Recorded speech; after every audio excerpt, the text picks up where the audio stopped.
Friends, welcome back to my channel. আগের ব্লগেই তোমরা দেখলে আমার বোন করেছে গণেশ পুজো, সিদ্ধিদাতা গণেশকে পুজো করেছে। আজ শুক্রবার, আজকে হবে গণেশ ভাসান। আমরা সবাই মিলে যাব গণেশ ভাসান করতে। তো বেবির ছিল পরীক্ষা, সে পরীক্ষা দিয়ে চলে এসেছে। আর আজকে আমি আর বেবি খুব খুশির কারণ হচ্ছে আজকে কোয়েশ্চেন পেপারটা বেশ ভালো হয়েছে। তো বেবি খুব ভালো পরীক্ষা দিয়েছে, তো বেবির খুব আনন্দ। আগের দিনের পরীক্ষাটার কোয়েশ্চেন পেপার এমন করেছিল, মানে দেখে আমরা খুব ডিসঅ্যাপয়েন্টেড হয়ে গেছিলাম গার্জেনরা। তো আজকের কোয়েশ্চেন পেপারটা বেশ ভালো হয়েছে, মানে স্ট্যান্ডার্ড কোয়েশ্চেন হয়েছে। তো যার জন্য বেবির ভালো পরীক্ষা হচ্ছে, তো বেবিও খুব আনন্দিত, আমিও খুব আনন্দিত। আর আনন্দ কি করতে শুরু করেছে সেটাও দেখাই। এই যে কি করছো তুমি?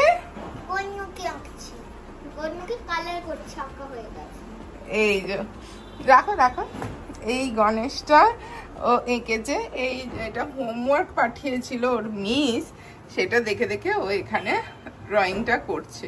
আর এই যে ওর ড্রয়িং করে আমরা কোথায় যাব? ড্রয়িং করে আমরা যাব ধনবাড়ি। কি করতে? গঙ্গা নিয়ে যাব, তো তাই হচ্ছে লাস্ট দিন, তো আমার খুব মন খারাপ হবে, তো তাই গন্ডুকে এঁকে রেখে দিচ্ছি। ওকে। আর অ্যাজ ইউজুয়াল আমি রোজকার মতো সব জামা কাপড় গুছিয়ে এখানে রেখে দিয়েছি। বেরোনোর সময় সমস্ত কিছু ওই তাড়াহুড়োর মধ্যে খুঁজতে আমার প্রচণ্ড অস্বস্তি হয়। মানে সেই মেকআপ করছি, তার মধ্যে জামা কাপড় খুঁজছি, কোনটা পরবো, কানের পাচ্ছি না তো হার পাচ্ছি না। মানে আমার যার জন্য আমি সব কিছু হাতের সামনে গুছিয়ে রেখে তবেই রেডি হতে বসি, না হলে দর করে ঘাম হয়। মানে আমার একদম ভালো লাগে না সেই জিনিসটা। তার জন্য আমি সমস্ত কোথাও ঘুরতে যাওয়ার আগে থেকে গুছিয়ে রাখি, তারপরে আমি রেডি হতে বসি। তো চলো, ওর আঁকাটা হয়ে গেলে রেডি হয়ে যাব বাপের বাড়িতে। চলে এসেছি বাপের বাড়িতে। আর এই যে গণেশকে দেখো, আজকে সমস্ত যে ফুল মালাগুলো সকাল থেকে পরানো ছিল সেগুলো সব তুলে দেওয়া হয়েছে। বেবি একটু গণেশকে আদর করছে, কারণ বাসি বা শুকনো ফুলগুলো পরিয়ে তো আর গণেশকে পাঠাবো না। তো এখন গণেশকে আবার সাজানো হবে। তো এই যে দেখো, সমস্ত যে আগের দিনের ফুলমালা, বাসি ফুল যা ছিল, সকালবেলাও যে ফুল টুল দেওয়া ছিল সব ক্লিন করা হয়েছে। আর এখানে সমস্ত পুজোর জোগাড়জাতি সব জোগাড় করেছি। আমিও একটু বোনকে সাহায্য করেছি, কারণ ও একা তো সমস্ত কিছু পারে না করতে। তো প্রথমে আমি একটু ঠাকুরকে সাজিয়ে দিই, তারপরে ও এসে বাকি পুজোগুলো করবে। আমি এখানে সমস্ত পঞ্চপ্রদীপ সাজানো থেকে শুরু করে সমস্ত কিছু সাজিয়ে রেখে দিয়েছি। তো চলো, ঠাকুরকে ফার্স্টে এই রজনীগন্ধার মালাটা পরিয়ে দিলাম। মালাটাকে একটু ছোট করে নিয়েছি, কারণ দুটো মালা আছে, তো দুটো মালা একসাথে পরিয়ে দিলে ঠিক ভালো লাগবে না। আর এই যে গণেশের পায়ের কাছে একটু দুব্ব দিয়ে দিলাম। যেরকম শিব ঠাকুরের জন্য বেল পাতা, কৃষ্ণের জন্য তুলসী পাতা, আর গণেশের জন্য দুব্ব। সব ঠাকুরেরই তো নিজের পছন্দ আছে, তো গণেশের যেহেতু দুব্ব ভালো লাগে, দুব্ব দিয়েছি। আর এই যে দেখো, এই পদ্মটা দিয়েছি গণেশকে, দিয়ে এই যে পুরো সাজিয়ে নিয়েছি। আর এখানে কিছু কুচো ফুল অর্পণ করে দিলাম, আর এইখানে তার উপর কিছু গাঁদা ফুল দিয়ে সাজিয়ে দিচ্ছিলাম। তো ঠাকুরকে লাস্টে একটা হাতে দিয়ে দিলাম লাড্ডু। গণেশ ঠাকুর লাড্ডু খেয়ে নেবে। আর তার সাথে পরিয়ে দিলাম একটুখানি সিঁদুরের টিপ, যেহেতু গণেশ ঠাকুরকে সিঁদুরের টিপ পরানো হয়, তো আমি গণেশ ঠাকুরকে সিঁদুরের টিপই পরিয়ে দিলাম। দিয়ে মোটামুটি আমি সমস্ত জোগাড়জান্তি করে দিলাম। এবার বোন এসেছে, ও এসে বাকি সমস্ত জিনিস করবে। যেরকম ওই আরতিটা ওই করবে, কারণ পুজোটা যেহেতু মেনলি ওই করছে, তো আরতিটা এখানে ও করছে। যে কোনো পুজোর আগে বা এই যে ভাসানের আগে তো ঠাকুরকে একটু বরণ করতে হয়। বরণ করারও কিন্তু অনেক নিয়ম আছে। বরণ ডালা সাজাতে হয়, তারপরে প্রদীপ দিয়ে সমস্ত কিছু করে বরণ করতে হয়। সেই বরণ ডালা দিয়ে অ্যাকচুয়ালি বরণ করা হয়, যেটা প্রত্যেক দেখবে পুজোর সময়তেই হয়, কিন্তু সেটা করে এও স্ত্রীরা।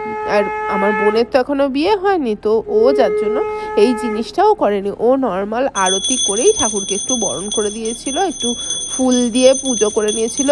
ও নিজের ভক্তি মতো যেই রকমভাবে ওর ভক্তিতে পেরেছে, যতটা পেরেছে ও সেইভাবেই পুজো করে নিয়েছিল। আর এইখানে দেখতে পাচ্ছ আমাদের ঢাকি মশাই, মানে অক্কু, সে যে ঢাক বাজাচ্ছে। অক্কু আর দাদাভাই দুজনে মিলেই ঢাক বাজাচ্ছে। আর এই যে পুজোর পরে ভাসানের আগে আমরা সবাই গণেশ ঠাকুরকে আমাদের মনস্কামনা জানিয়ে দিলাম।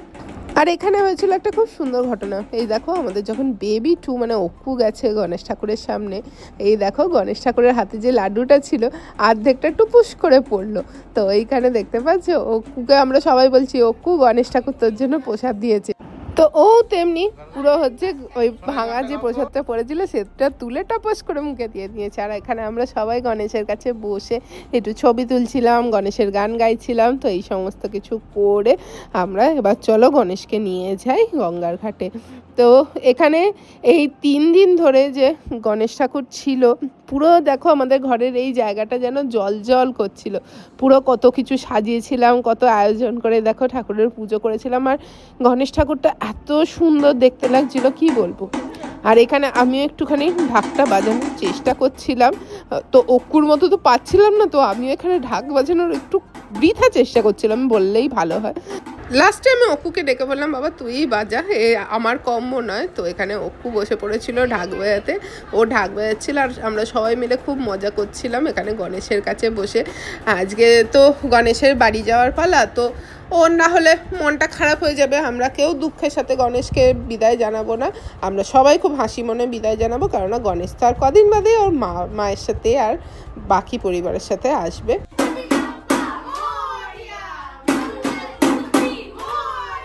তো তারপরে আমরা সবাই এখানে একটু সিঁদুরের টিপ পরে নিয়েছিলাম, গণেশেরই সিঁদুরের টিপ আমরা সবাই একটুখানি পরে নিয়েছিলাম।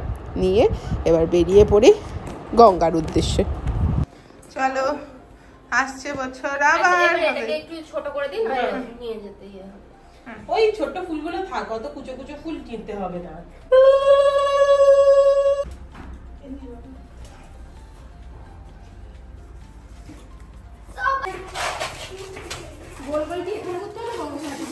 ঘোরা গঙ্গা ঘাটে।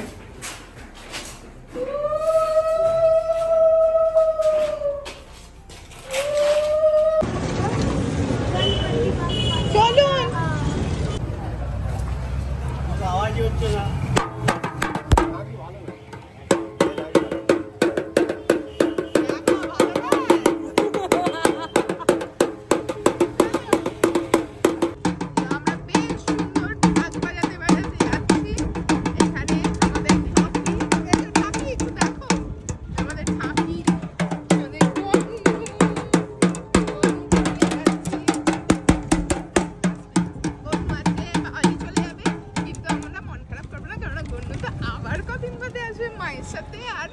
পুরো ফ্যামিলির সাথে ঠিক আছে আমরা গঙ্গার আরো অনেক ঠাকুর এসেছে বিসর্জনে এখানে।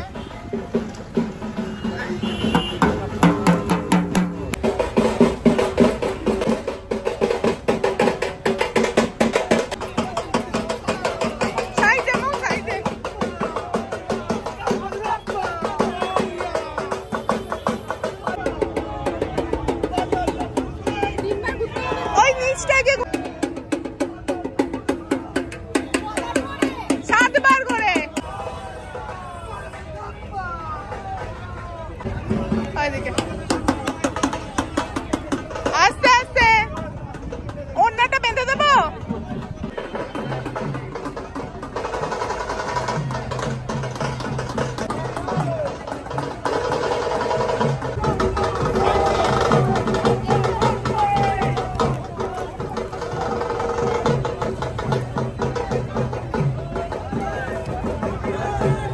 দেখা যাচ্ছে না।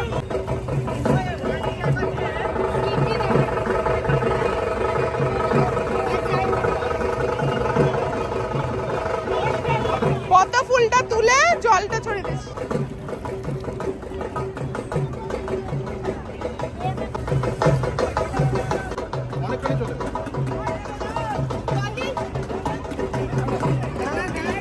ওদের ওদের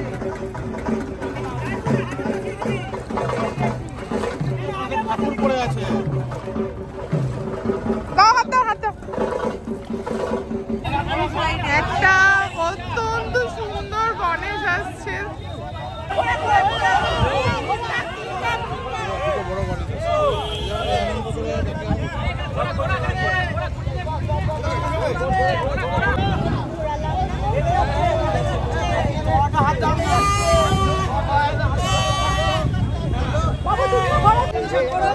এইদিকে আমাদের গণেশ ভাসান হয়ে গেছে, তো গণেশকে বাই বাই করে দিয়েছি। আর ওখানে এত সুন্দর একটা গণেশ দেখেছি, তোমাদেরকে যেটা দেখালাম ভিডিওতে, এত ভালো লেগেছে গণেশটার মুখটা। তো আমি তো অনেক কটা ছবি তুলেছি গণেশ ঠাকুরের। আর আমাদের সমস্ত কিছু হয়ে গেছে, এখন যাবো বাড়িতে গিয়ে করবো খাওয়া দাওয়া। উনি অনেক কিছু রান্না করেছে, এই যে মানে পুরো পুজোর দায়িত্ব নিয়ে বেচারি পুজো করেছে এবার, মানে ভোগ বানানো, মানে আমাদের সবার খাওয়া দাওয়ার দায়িত্ব, সমস্ত কিছু। তো এখন শুধু খাবো, আমার কাছে এটা। এখানে আমাদের এখন পুরি ভাজা হচ্ছে, এই যে এক কড়া পুরি হয়েছে এখানে, এক গামলা পুরি না সরি, এটা ভাটোরা। আমি পুরি পুরি তখন থেকে এটাকে করে যাচ্ছি। আর আমার অবস্থা এরকম বিধ্বস্ত, মৌকেও দেখে মোয়ের অবস্থা এরকম বিধ্বস্ত। আমি মানে ভাটোরা বেলে যাচ্ছি, মৌ ভেজে যাচ্ছে। তো আর বাকি সবাইদেরকে খাওয়া দাওয়া এখন খেতে দিই, দিয়ে তারপরে আমি আর মৌ লাস্টে খেতে বসবো। প্রত্যেকবারই তাই হয়।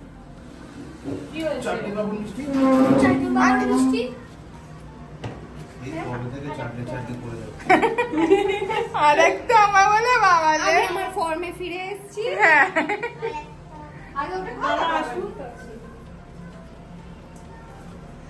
আমাদের খাওয়া দাওয়ার এখন চলে এসেছে গরম গরম ভাটোরে আর চানা, তার সাথে এখানে রয়েছে সুজি। তো এটাই হচ্ছে আজকে আমাদের ডিনার। তোমার মধ্যে ফাটালে কেন? শুরু করো সবাই। হাত ধুয়েছো বেটা হ্যান্ড ওয়াশ দিয়ে? তুমি হাত ধোয়াওনি? ফাইনালি এবার আমি আমার খাওয়া নিয়ে বসে পড়েছি। এখানে রয়েছে ভাটোরে, ছোলা, সুজি, লাড্ডু আর গোলাপ জামুন, গণেশের প্রসাদ। তো মানে এত কিছু খাওয়া দাওয়া নিয়ে বসেছে। মিষ্টির পোর্শনটা দেখতেই পাচ্ছ, মানে পুজোর আগে মনে হয় আমি মানে আরো ওয়েট গেইন করে ফেলবো, মানে যা অবস্থা আমি দেখছি।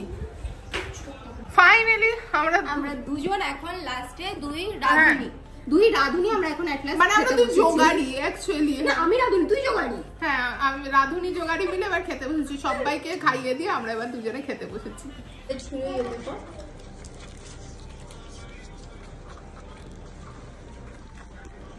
তরকারিটা সে দোকানে সে কচুরি আলুর দমের যেরকম তরকারিটা হয় না, ঠিক ওই রকম খেতে হয়েছে, দারুণ টেস্টি।